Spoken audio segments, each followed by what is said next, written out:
Discover new mind and body hacks to thrive as a human today. The Institute for Aliveness is here to teach you all the things you never learned in school. From talking poop, sex, childhood trauma, emotional intelligence, psychedelics, and of course, fasting and food. This is a podcast that changes lives. Join your host, Dr. Andrea Page, as she travels 7 continents to find the most captivating, impactful humans for you. Hello, everyone. I am so excited to welcome you to a new season of the podcast. This season, I bring you some of the most important embodied people in my life. From all over the world, people I've met along my journey, I thought, hey, why not share them with the world? The following interview is with a friend who I met a long time ago, and we've kind of co-evolved over the past almost a decade, and you'll get to hear about our own trials and tribulations in evolution, about the act of true listening, and perhaps some clues to help you on your path. Tune in. And we're on. Yay! So I'm really stoked to be here with a latecomer to this season series who, when he popped into my mind, I was like, oh, of course, interview Justine. And it was, it was no question in my mind that I wanted to have you as a part of the season. Thank you. Yeah, thank you for being here. And thank you for all you've shared in your lifetime thus far. And you've shared with me, and you will share with the audience today. So I think the place to start is our little history together. Do you want to narrate it, or should I? I mean, I've never heard your version of it. So. Right? And I've never heard yours. Yeah. So, okay. So we first met, first of all, we're birthday twins, which I think is worth saying. We were born on the same day. And we first met, Was it 2011? Yeah, that sounds about right. Summer of 2011. Yeah. So 8 years ago. Yeah. I had the community farm there in Western Massachusetts. And and it was an amazing project that I was visiting for about 2 weeks or something like that. Mm-hmm. And do you remember the state I was in when I came to visit? Oh yeah, absolutely. I mean you came and you knew one of the other guys on the farm. He had met you in India, I remember. And you came, and I remember, I had really founded the project, so I felt very comfortable with you there. It was great. It seemed like, a person who could add a lot to the space. And the thing that I noticed after the first day was that you hadn't eaten anything. And, I wasn't familiar with fasting at that time. And then I think it might have just been day 2, but I might have waited to day 3 just to, make sure that I didn't get into anything. But I asked the other guy there if you had eaten. And he said you were, I don't know, it was like 8 or 9 days into a fast. I think it was 11. Yeah. Yeah, harder. Yeah. Of that moment when you were like, has she eaten?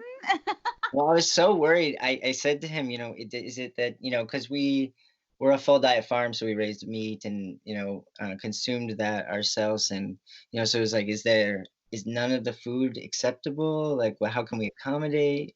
And then he told me that, and I was just kind of blown away because, yeah, you didn't seem, in my mind at that time, it would have been like, well, that person would be tired, wouldn't be moving around that much. My friend wouldn't be telling me about her incredible yoga practice that she shared with him. Like, these are the memories. Yeah. That's funny.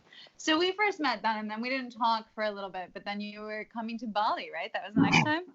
Yeah, I was, after the farm project ended, I went on a search for my healthiest self. So I was in as we do.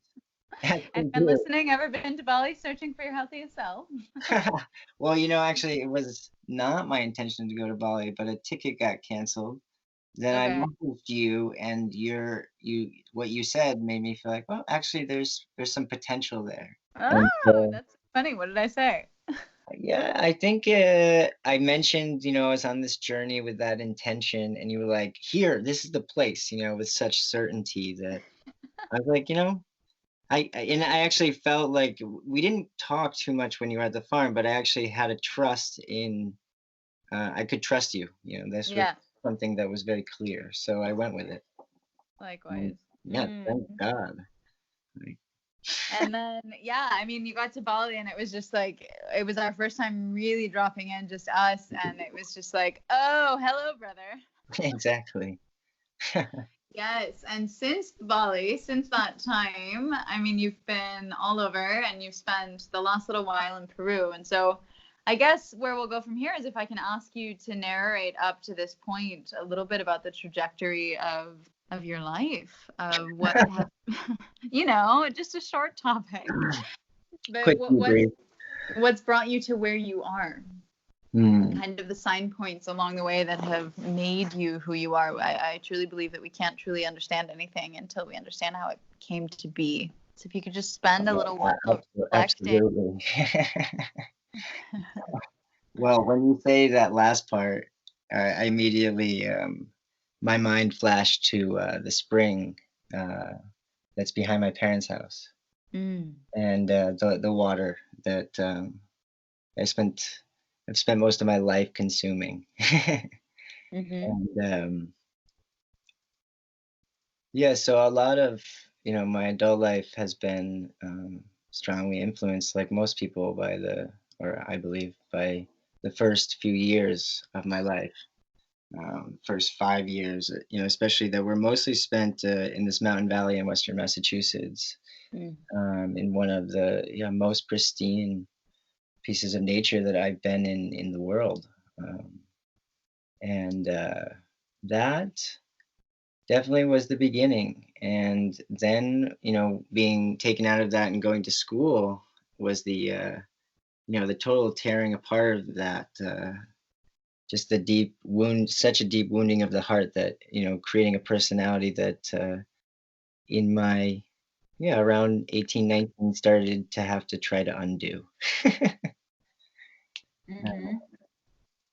And yeah, coming I sort of just, forgot about the woods and the wilderness once I got into school, into elementary school and the public school system, and eventually became quite the model student. Until right when I graduated, actually, I had this epiphany moment where I realized I had no idea who I was, and yeah, I decided Mm. to change course for the first time in life from a something that everybody thought of as the way that I should go. Um, and I took a year in Europe that year, again asking like, who am I? And Mm-hmm. not knowing anything about like the yogic or esoteric traditions related to that. Mm-hmm. um, and even in that year of exploring that, only, yeah, not really connecting with that, with the new age world or with the old age yoga world, but more with the land-based community that told a story of where they were from and why they grew this particular food or this particular wine. And that really actually helped me to see, back to where I was from and grew up. We have those kinds of things. We have, the garden that we keep and the chickens that we raise. My parents always had that, and the type of tomato that we grow and the tomato sauce that we grow. But there was never any story told of it or any reason, um, foundation built behind it in my family because of their own like self colonization, in modernity. And just learning that there is a story really helped me to see the story in my own upbringing and begin to find a great value in a deep connection to the land and to food and to being from a particular place. And then in school, I basically, yeah, continued another fascination of childhood, which was essentially exploring this sense of idea of purpose and self-interest, and concluded very strongly in my political economic studies that my self-interest was inherently tied to the whole. So therefore, whatever I did, I had to choose service to everyone and everything.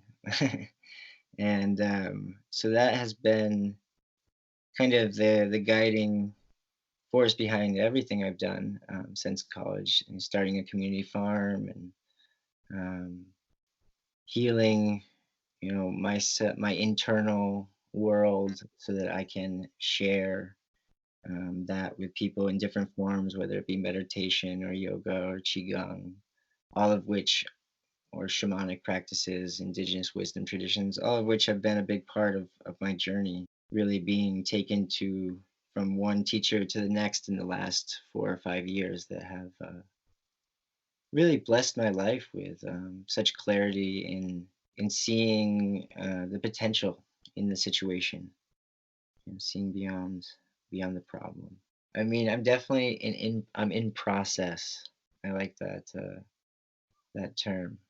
I like to think Yeah. of myself as being always in process, and being quite curious um, about what is arising, and what's how I can I find that I can have infinite ideas, uh, and that makes them pretty not have so much value.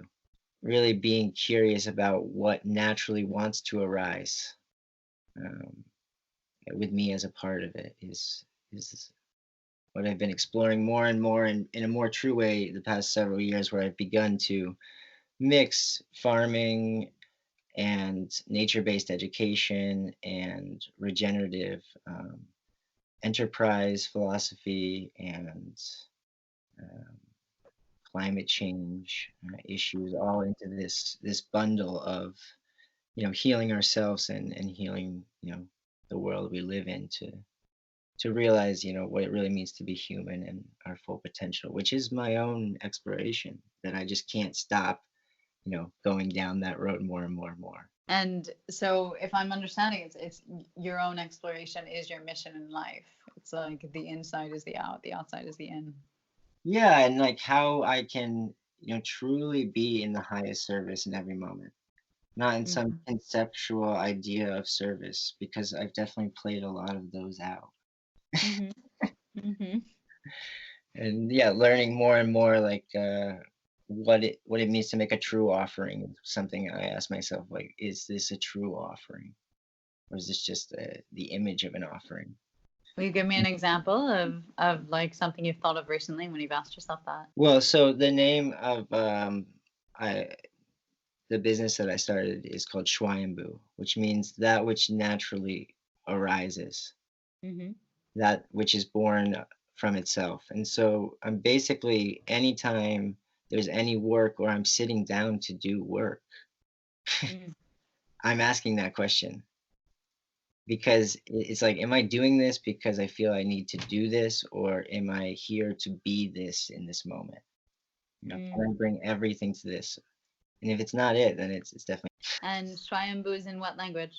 Shwayambu is in Sanskrit, and Mm.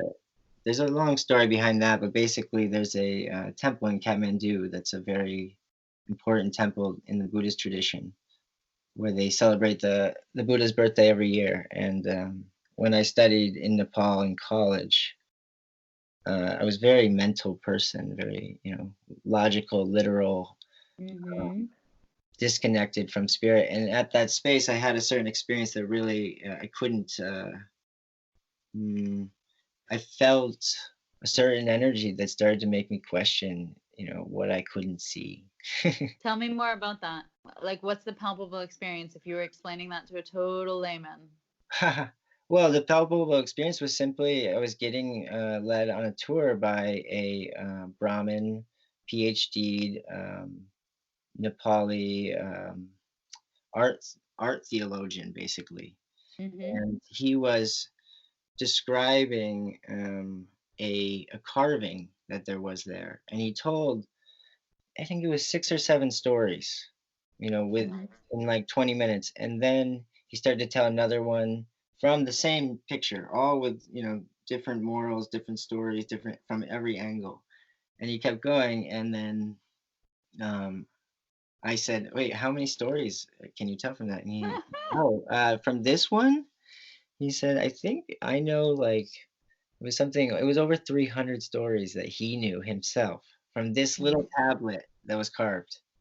Mm-hmm. And something clicked there about, you know, the infinite nature of reality, the infinite layer of reality. And I can't, it's not like he just transmitted so clearly, you know, what he has become a master of. And I was listening in that moment. I mean, it was simply, I was just listening.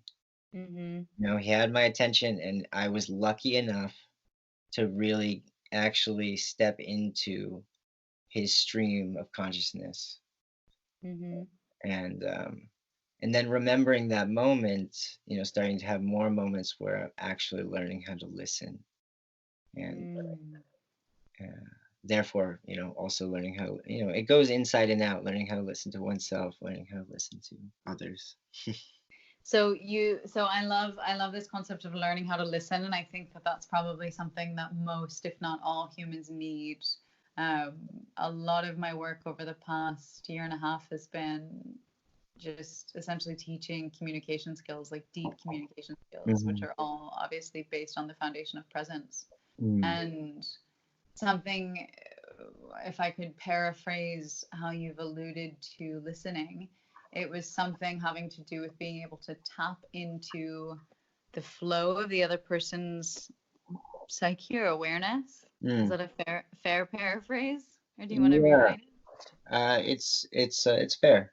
I mean, it's fair. It's definitely, um, what words would I use? I mean, the conversation is happening everything is happening first and foremost on an energetic level.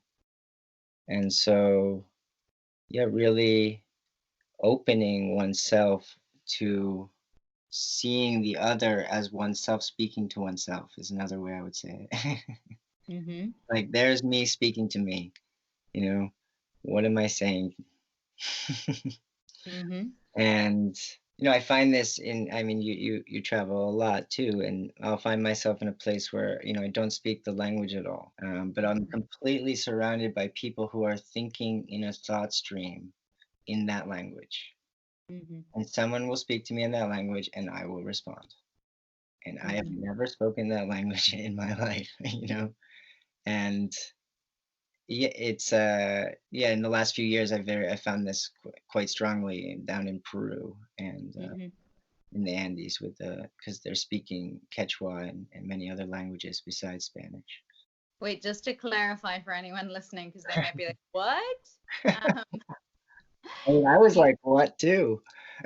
you're speaking in Quechua, or they're speaking to you in Quechua and you're responding in English? So all Or not? all so all three happen. Sometimes I'll respond in Quechua, sometimes in Spanish, sometimes in English. The times, but it's a completely fluid thing. It's a Mhm. completely fluid state. Like, I'll hop on the bus going to Cusco, and someone will get on the bus and ask me in what I know now because I've learned it. But this happened the first couple of weeks there. Ask me where I'm from in Quechua, and I Mhm. responded immediately in Spanish with where I was Mhm. Mhm. from. And yeah, and then farther out where I've been doing some work, everybody speaks Quechua, so it's after some time, just working with these guys, and then they'll say something to you, and then yeah, it happened. I also was like, whoa, what? Okay, let me just check in. Did that really happen? Mhm. Ask them in Spanish, did I just speak Quechua? They were like, yeah, where'd you learn that? It's like, I don't know. I love it. um, Yeah, I mean, so for example, I see languages are so much more energetic than they are the words that are mm, spoken. Like, of course, mm, grammar and syntax, all of this counts. mhm, Yet the intonation, the vibration, the frequency, we're speaking so much more with body language, etc., than we mm, are with the actual words. And so it's such a minimal part of actual language mm, that is the communication, right? And this is what I feel makes people like us who travel a lot so able to quote unquote learn a language or be understood or understand people other places. And I always notice, of course, when when someone's intimidated by speaking English with me in a country like Kazakhstan or something where I've never spoken their language and I couldn't learn a few words, but there's not going to be any grammatical conversation that goes on, that if they're too intimidated by the English or by me, then they'll close off their ears and won't be able to listen. And that's the impediment to communication. And then the opposite is like I had a close friend for many years who's Albanian, and Albanian is a fascinating language in and of itself. It's said to be the only language that doesn't come from a language family. Like it's this orphan language that's unlike no other. And yet, when I was in Albania with her, I would understand most everything she said to other people in Albanian because I understood her, because I knew how to listen to her, because I would read her, and so the words were of no consequence. No, absolutely. Like my wife speaks Malayalam. She's from Kerala in South India, and so when we're there, Malayalam is an extremely complex language, and I've learned a little bit of it. But first by just having spent so much time with her, I would have the general idea of what was going on in the conversation. What they were talking about, and it took me a little bit to figure out how that was, but it definitely was linked to just her energetic mannerisms and around different subjects. Languages, travel. Well, that's I mean, the language thing is really so much tied to this journey of like being from a place for me, because I've been saying it for quite a long time. I think the first time around 18 or 19 that I would really love to know a place so well that I speak the language of the land. And since then, I've had the privilege to live in Nepal and also in Bali and in Peru, where they still speak some languages that are, yes, they sound like the rocks and like the river and like nature. Like in Malayalam, it really flows like a river, and that's a land of rivers and water and snakes, and there's a lot of this animistic animal like sounds in the language, which leaves a lot of fluidity versus English, which I feel we can adapt a lot, but is very much a commercial and trading language at this point. When you say learning the language of the land, permaculture is the only thing that comes into my mind, because it's like you can't be a permaculture designer of a specific space until you've spent like a year there to truly observe it in all different seasons. And so it's the same reflex of listening, of opening the eyes, opening the heart, opening the ears, opening the pores, opening the willingness to the heart to be there and hear what's actually happening without any ideas of imposition or intellectual virtue. Oh yeah, I mean, that's why, I teach what has influenced me in a big way. And permaculture design, I had a farm and I was into permaculture at that time, but I never really dove too deep into it. I was very into natural farming at that time. And when I took my first course in permaculture, the first permaculture principle is observe and interact. And I realized just how impatient I was in a very real way. And, having run a farm for 4 years and had a lot of things that were successful, but also see a lot of work go in and not much result come out for certain things. Really seeing how much that observation matters. And like you said, a year is if you can, it's a nice minimum amount of time before, you put a shovel in the ground. Because then, you have to take action at some point on an outer level, to realize something. But just taking that year will, eliminate several years of mistakes. Yeah, right. And nature will appreciate it because it's certainly been watching us, be ignorant fools for a long time. And it It's is like, so much that energetic reaction of nature and your conscious relationship to it that does make such a big difference in it, in hmm success and failure. This is totally inspiring me. I have been wavering back and forth whether I want to host my brother, who's a permaculture designer, on this podcast or not on this season, but because of this, I will. Yeah. Made the decision. I mean, in mainstream permaculture, I don't know what school of thought your brother works with, but it's very scientific and analytical, which I don't mind. I appreciate that too. But they're kind of anti-connecting it to spirituality. Mm-hmm. For me, it's just not natural to separate these things. Like Mm-hmm. they naturally intersect, and Mm-hmm. um, and for me, like, we have this whole issue that people look at climate change, this whole dramatic issue that we need to solve as this big problem. And really, the solutions are there right now. It's just actually the way the internal landscape of humanity needs to be permacultured so that more human beings can actually see that the solutions to any of the so-called problems, they're right there, Mm-hmm. ready for us to take, and that they won't take too long, but the underlying issues of uncomposted waste will perpetuate themselves if we don't clean up the inside. So I like tying the two together. Mm-hmm. You're talking about uncomposted waste, and you're right up my alley.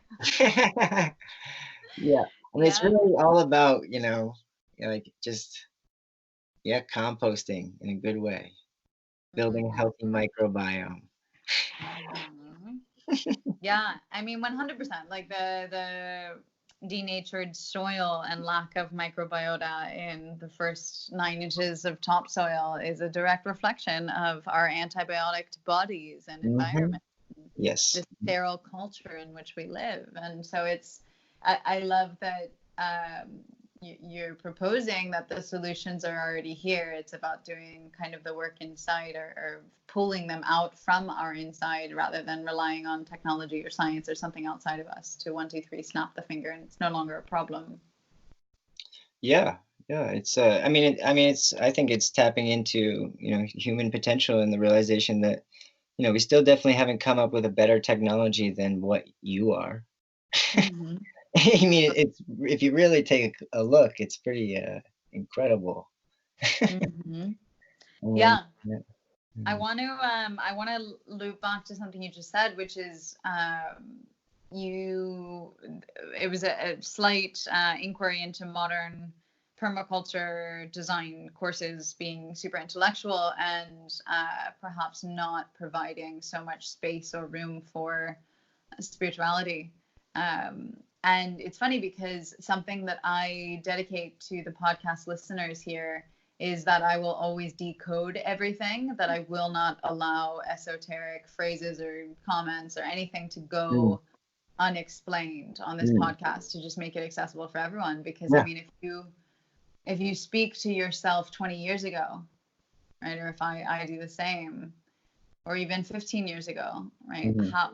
What would be the words that we would be able to listen to then from the ears we had then? And Mm. so yeah. Yeah, absolutely. I mean, that's also key in my own work is to be relevant. Yeah. So it's interesting to talk to you and also be talking to so many other people because of how uh, the stream between myself and you and how clear and the understanding of speaking in perhaps a language that others might not relate to. And with the permaculture,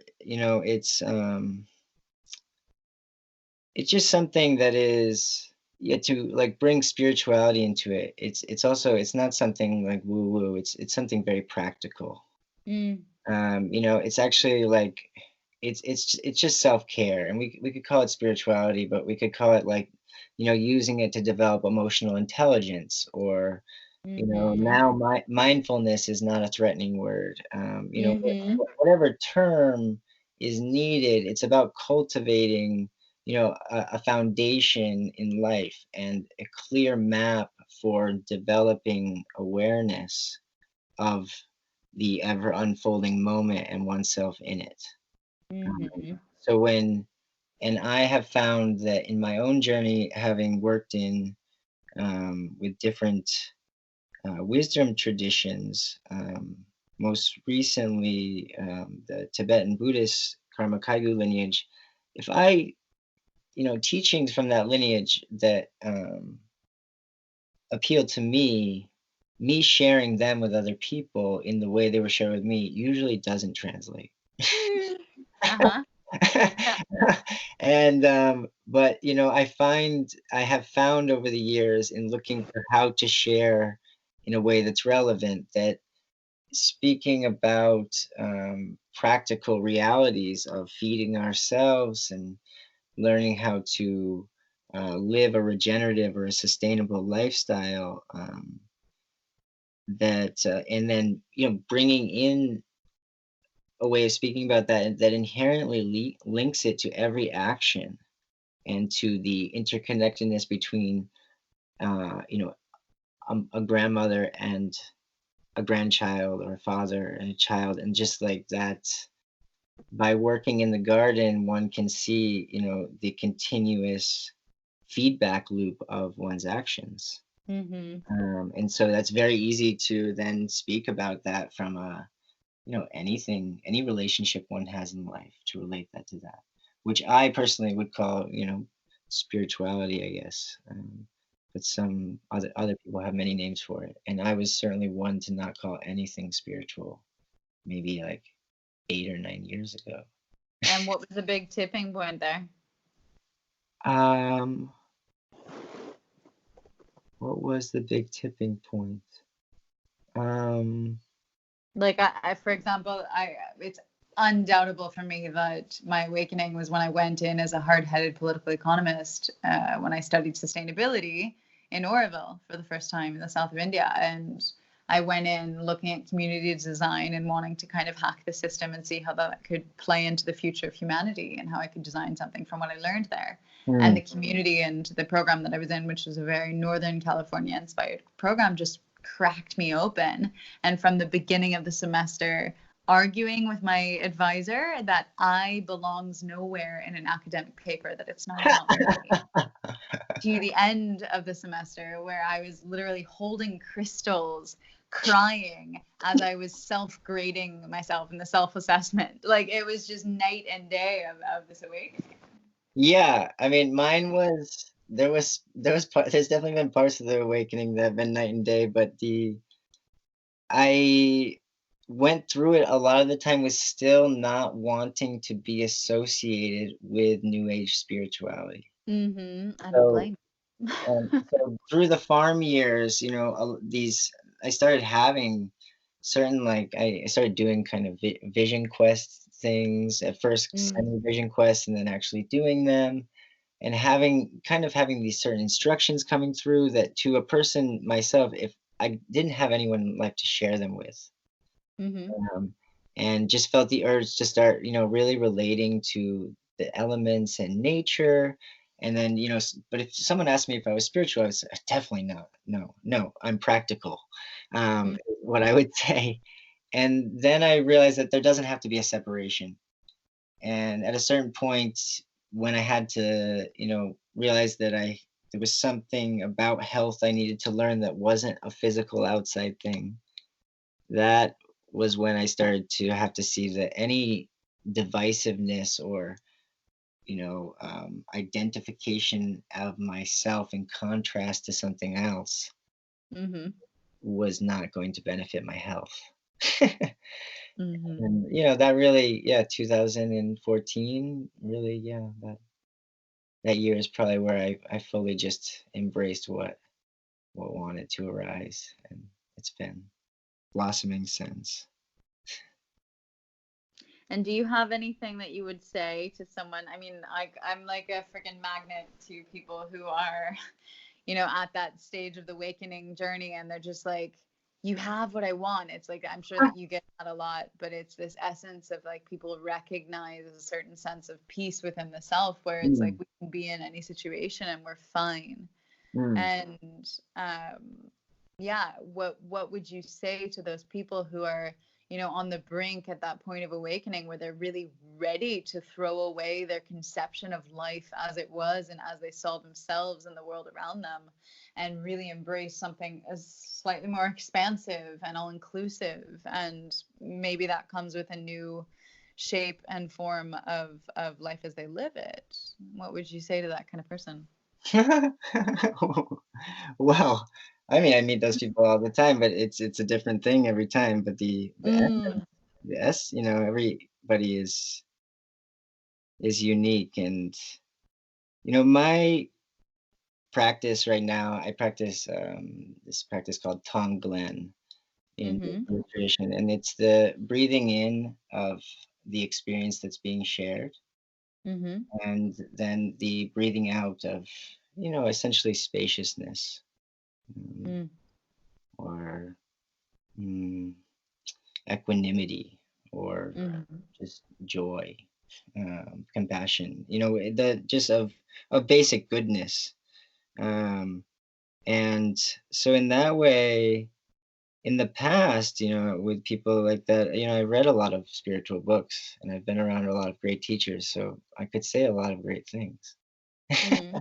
But I have found lately that when someone really comes to me that way, that I'm much more I'm inclined to breathe quite slowly for a while, because the further that I get on my own path and commitment to you know, what they call it, the bodhisattva path, or you know, for my all my merit going to the liberation of all of us.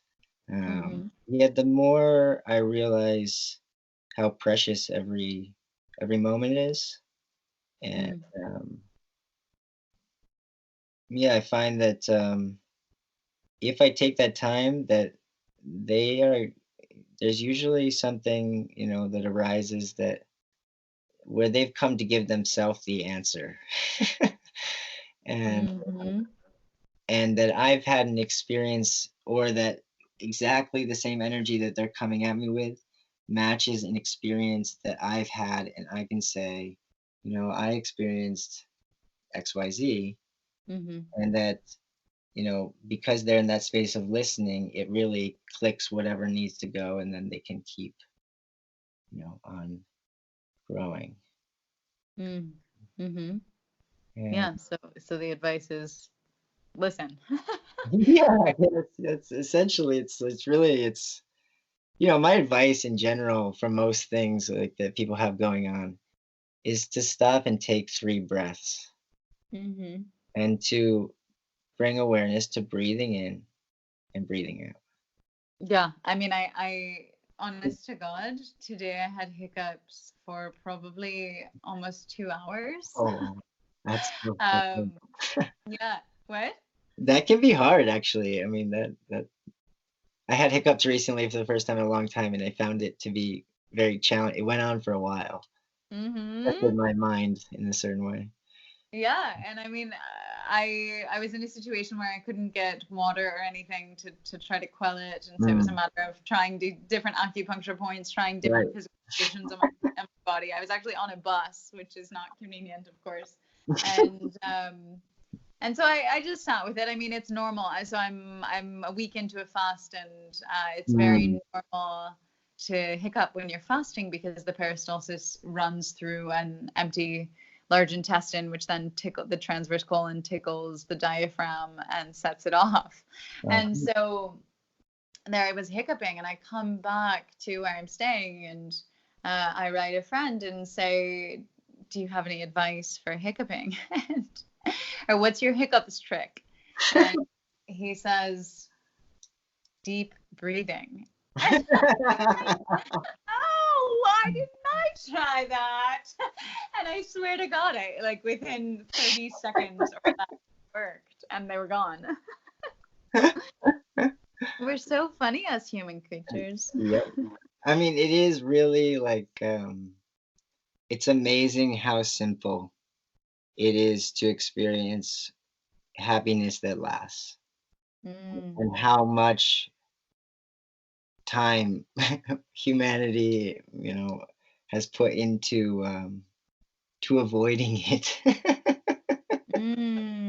Where do you think that comes from? Yeah. Oh God, on a big scale, I think it's just part of an energetic pattern in time.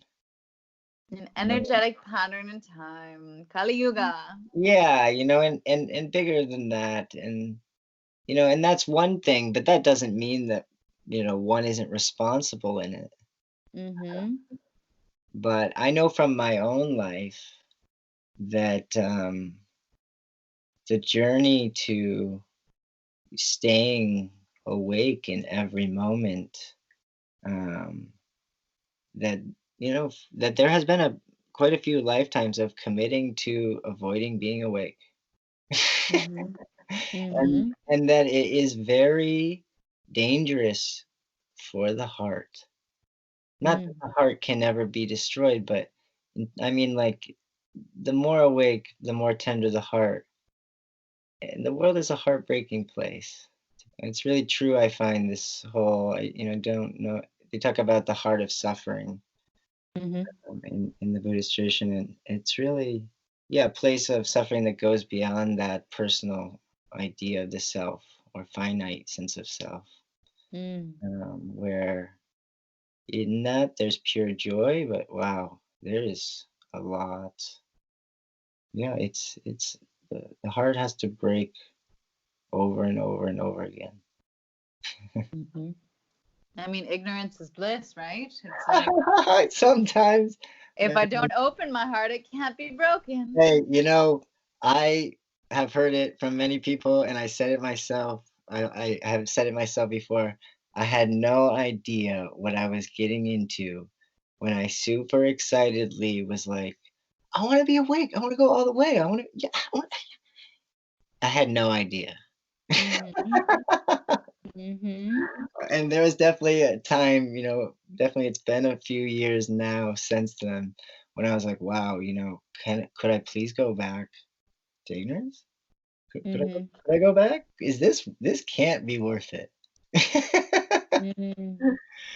Mm-hmm.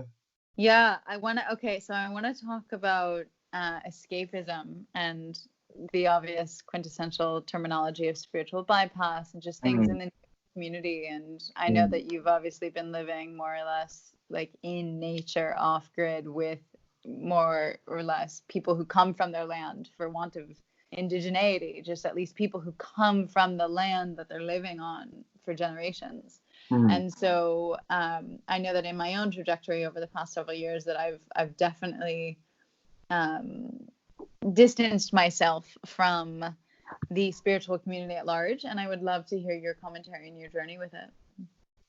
hmm. Yeah, God. Well, going back to what I was saying before, yeah, I was very, especially, I first connected to kind of what we call New Age spirituality in college a little bit, and actually through the feminist African American New Age spirituality, Mm-hmm. my partner at the time, and I was very inspired by certain aspects of it, and also picked up definitely like a current that definitely like white New Age spirituality was definitely washed out, these kinds of things, fluffy or evasive spiritual bypass, these kinds of things. Mm-hmm. And I was very into farming, and so, and farming is very physical, and if you're doing it well, you can easily transition into becoming a yoga teacher or back and forth, just, How convenient. just to let everyone know they go hand in hand. Um, and so I was, we had somebody who donated yoga classes to the farm, and I never went. I was like, no, I have to be on the farm. I have to be, this, and and yeah. After I realized that there was some other kind of healthiness because I was still angry inside, or Mm. worried, or yeah, like rushed and felt never like I just never felt good enough, like with what Mm. I did really. so I had to leave the project that looked like the dream on the outside.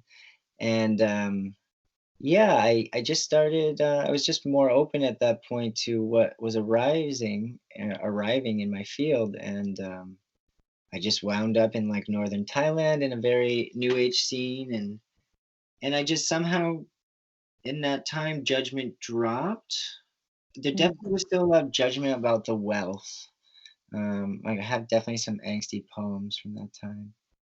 Um, but really, what shifted it was a very powerful experience that happened, about a week and a half after I arrived in Bali, where I really touched in a way that I could never forget the reality that there is no right and no wrong, that there's no bad and no good, and that life is what I see is an illusion, um, and that doesn't make it any less valuable than what you don't see, but it is that. And that it is a reflection of something that I am a part of creating the viewing format for.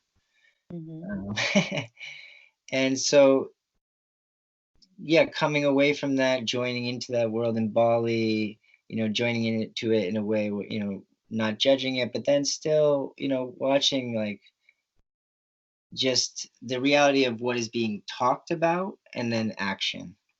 Uh, and seeing that one can hide in anything. So just like I was being a self-righteous farmer, I could also be a self-righteous yogi. I could also be, essentially like the path to hell is paved with good intention. So even it, I think I see the world where there's no right and wrong, but there is definitely ignorance and wisdom. Um, And I would say, I did spend the last month in Peru managing a community center in a town called Pisac. It very much has a very similar vibe to Ubud, just with spiritual materialism in plant medicine and slightly different pathway to the same places.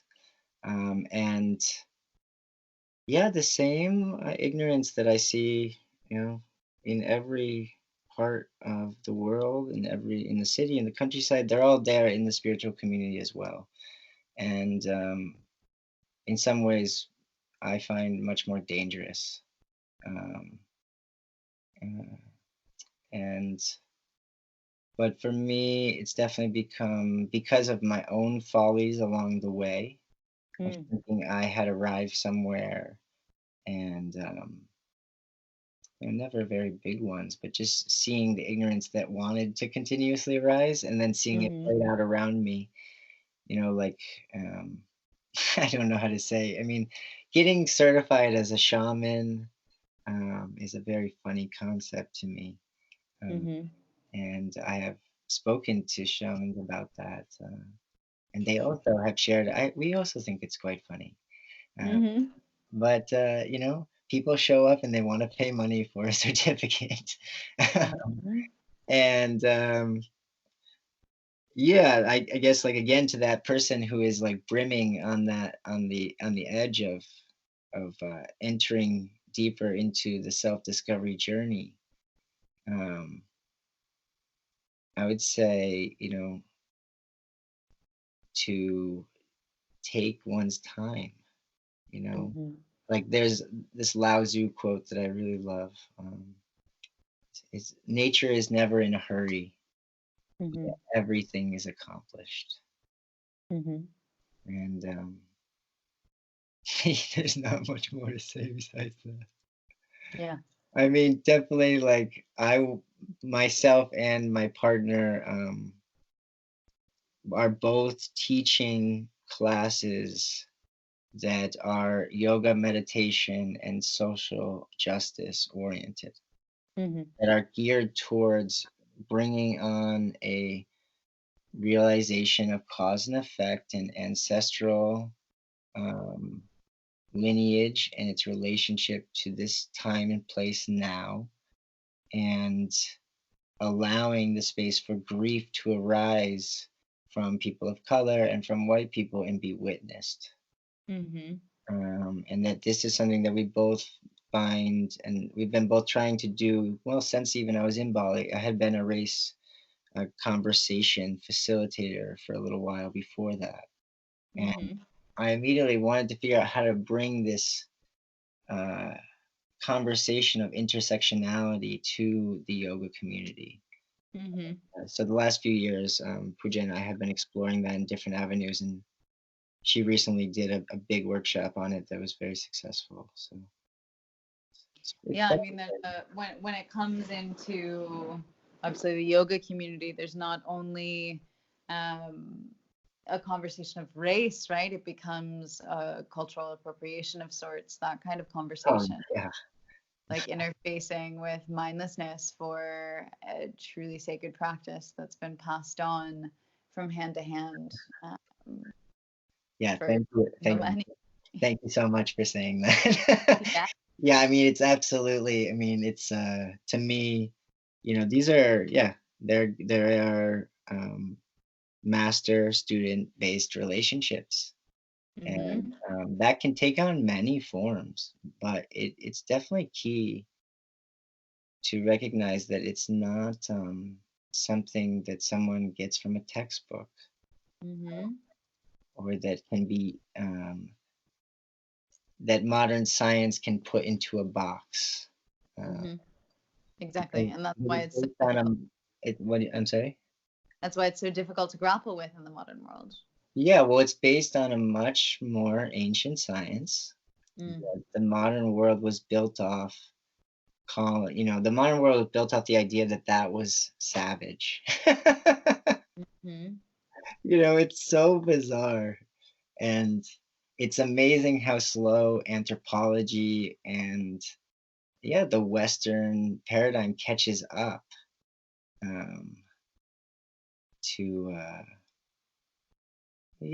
it's just amazing how slow it is to recognize the reality that there was advanced culture all over the planet. Before Europe came to the ability to colonize. Yeah.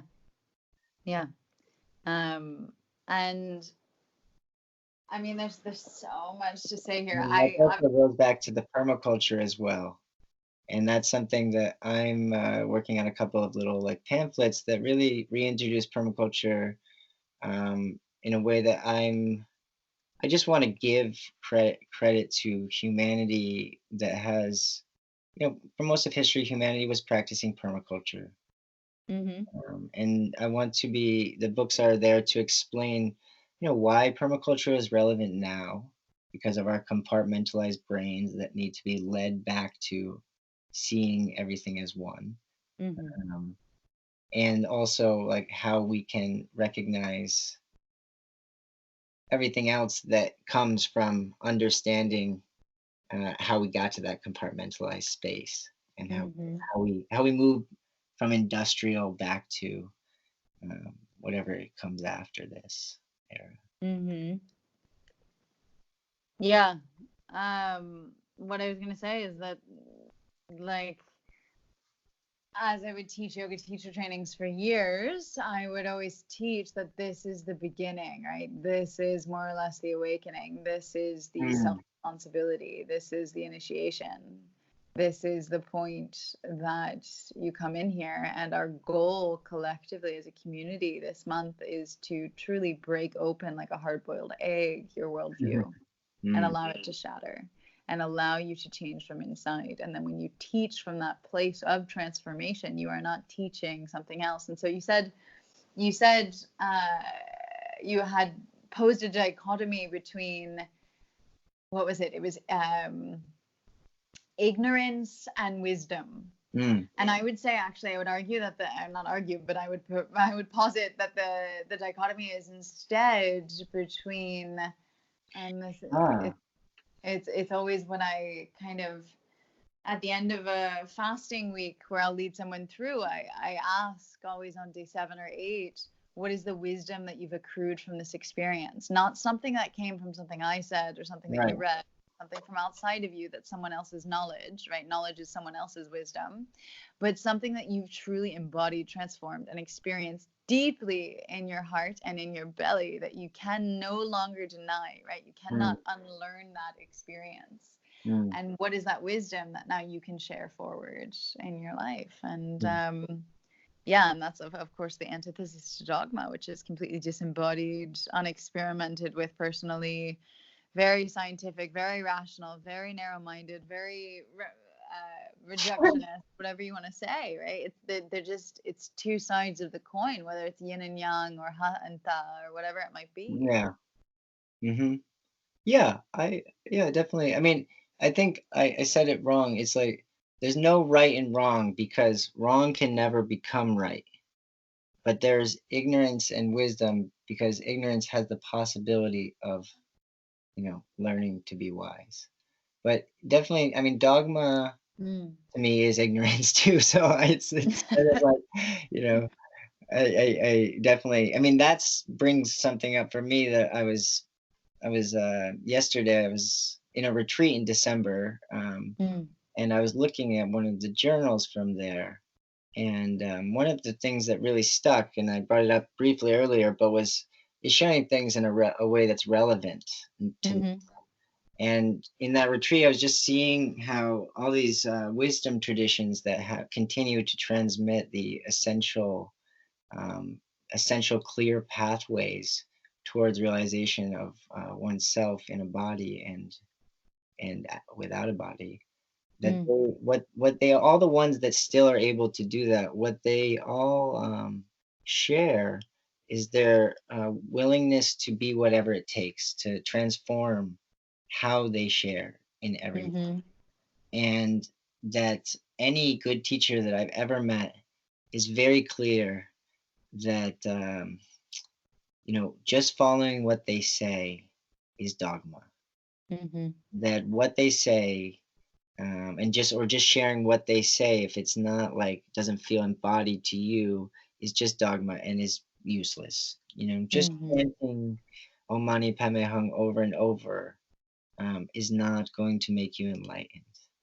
No matter how many times you do it, unless your intention is pure and connected to that particular energy stream. Unless you're listening, perhaps, if it's a dominating force where it's like, oh, I'm supposed to do this because I've been told that it will bring me to enlightenment. Om Mani Padme Hum, Om Mani Padme, and you just get lost in this forceful efforting. Whereas, there is that presence. Say again. There is that, definitely. Effort is required, I would say, in the beginning. A great deal of effort, in fact, for a while. But then after making a true commitment to great effort for a while, it becomes quite effortless. Just becomes a way of being. And yeah, definitely effort can work. It's worked for many. And I really like this one thing that Uma always said, there's as many ways as there are people. That's one that's really stuck from her. Yeah, there's so many paths up to the top of the mountain. And the top of the mountain's really the bottom, as we've discovered when you were saying, do I really want to be awake? Yeah, well, I mean, that's also the deeper in the journey, the deeper into the settling into a more and more felt and realized sense of equanimity and the just expansion of experience and feeling in that, yet the impartiality of it too. Wow, yeah, not something that can be, I mean, there's great ways to explain all these things, but they all have to be experienced by oneself. Yeah. Because that's the key. And then it's not the experience, it's what you do with that experience in the next moment. Yeah. How you allow it to inform you or not. Because I definitely had a lot of big firework experiences that seem really cool and magical. but the actual integration of them and the meaningful creative energy that they've brought forward definitely looks a lot more mundane.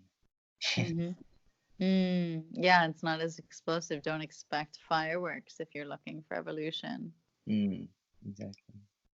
Yeah, and reflecting back to something that I remember you said earlier, where you mentioned you thought you'd gotten somewhere in your spiritual journey.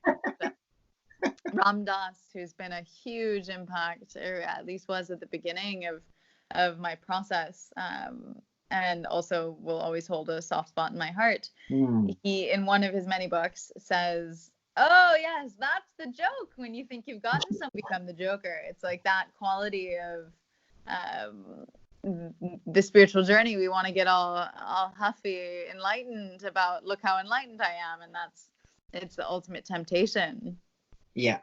I mean, it's like the image for that is you just say that, and then you turn around and you walk straight, and you're into a tree. Yeah. I know where I'm going. Yeah, totally. I in moments like that, I like revert back into my 4-year-old self, which communicates itself really clearly through my adult self, and just go back to that. Well, I don't know what I'm doing, like that quality of like, I have no idea. and play, yeah, it's an answer for me for sure. Yeah, nowadays I usually take a breath and laugh at myself. It definitely happens though. It's not like it doesn't happen. Oh yeah. Spiritual superiorism. Oh my goodness. So are there any threads here that you want to pick up on, or anything that you want to go back to, or anything else that you're feeling like you want to communicate to synthesize what's been shared thus far? Yeah, I don't know. Taking 3 breaths.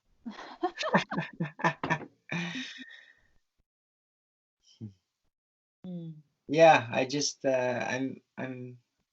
this conversation has been really nice. It's left me feeling even more excited about the unfolding of life. And also on this journey, it seems life just extends itself more and more. Do you feel you're getting younger? Yeah. I mean, like you just said, connecting to that young self. I've spent a lot of time these last years working with my inner child, and definitely the merging of the different timelines of myself.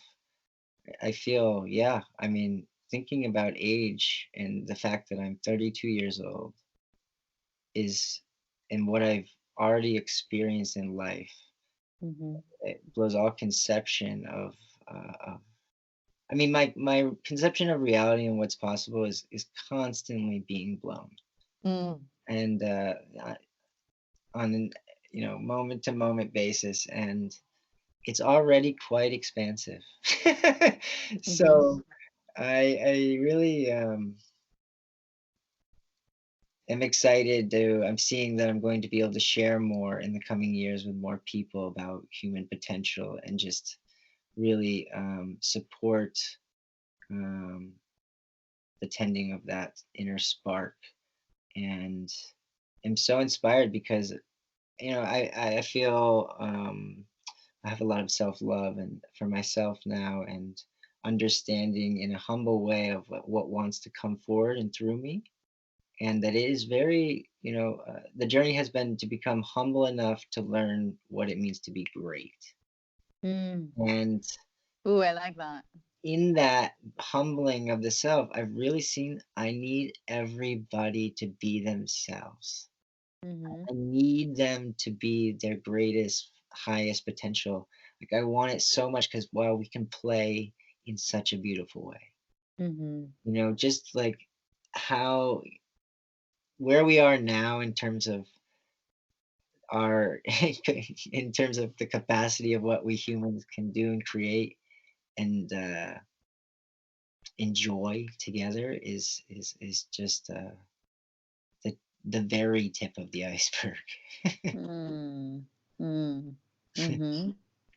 I mean, the part about being ourselves, like that is why I continue my astrology practice. It's one of the few parts of my quote unquote career that's still remaining, is that I'll still give an astrology reading to whomever writes up and orders one. Like it's so crucial that we all just tap into who we've been prescribed as and allow that to express that probably alone, like that is the precursor to whatever, allowing the world to come back into balance, not to use the word healing or whatever it might be. It's like that is the foundation of the answer, it feels like to me. Yeah, definitely. I mean, I've seen that in my own journey and realizing all kinds of practical wilderness and farming skills and outer skills. I've seen that, I will just recreate the same thing if I don't, really clean up the inside.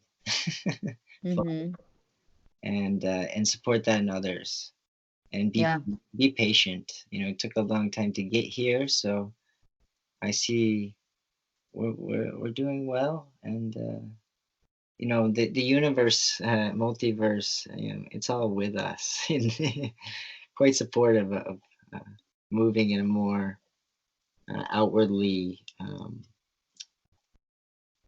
beautiful, holistic, peaceful setting. There may be, some resistance, but everything that's happening to you is meant to be happening to you right now. And when you say like we'll just keep meeting the same things again unless we change what's inside, this quality of self-awareness, is awakening, that it's the same thing. And I want to just put in a little plug for actually a technology piece that's been modeled after my astrology teacher's teachings. It's an app that you can download only on Apple for now. It's called The Pattern.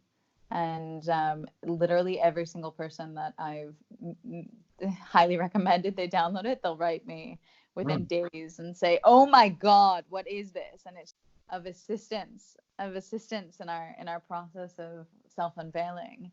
That's so powerful. And so, yeah. Nice. Yeah. I also do astrology readings now. Oh, yeah? Yeah, after many years of studying, in the school there, I was like, all right, it's definitely time to do this more, to offer this more formally. So. Okay, well, we'll have to regroup on that one. Love to share. Oh, well, what a joy.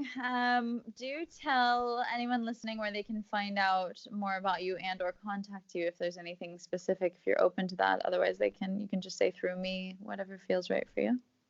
In this moment, there's a website that will go up next month, swayambusolutions.com. Will you spell that? Swayambu is SWAYAMBHU solutions.com. And that should be up. It probably won't be up until mid-September. I'm not the greatest tech person. I am Justine Fox Chirico on Facebook. It's a public page. And through you, there is a bunch of media things that I'm working on, but I'm definitely taking my time with that. There's so much work in person that is happening already. Beautiful. Yeah, it was really nice to talk to you. This is really nice. You too. Well, I'll let you bid farewell to the audience, and thank you everyone for listening. I hope that this has been helpful, even though at the end of the day, as we said, it's all about kind of coming back in yourself and having the experience that hearing about it is cheap. Right. Yeah, thank you everyone for listening. And I pray that something that I said about my own experience and journey and perspective and mental formations is beneficial. I love you, Andrea. Love you too. Ciao. Ciao. How was listening to that for you? If you learned from or were moved by the episode, pay it forward. Go to Apple now and leave a 5-star review so others can benefit. Join the Institute for Aliveness for a 1-week transformational fasting experience. Consider getting an astrology reading from Andi, or enroll in the 1-year health coach certification course. Whatever you do, don't let this learning pass you by. Do something now to impact your lifestyle for good.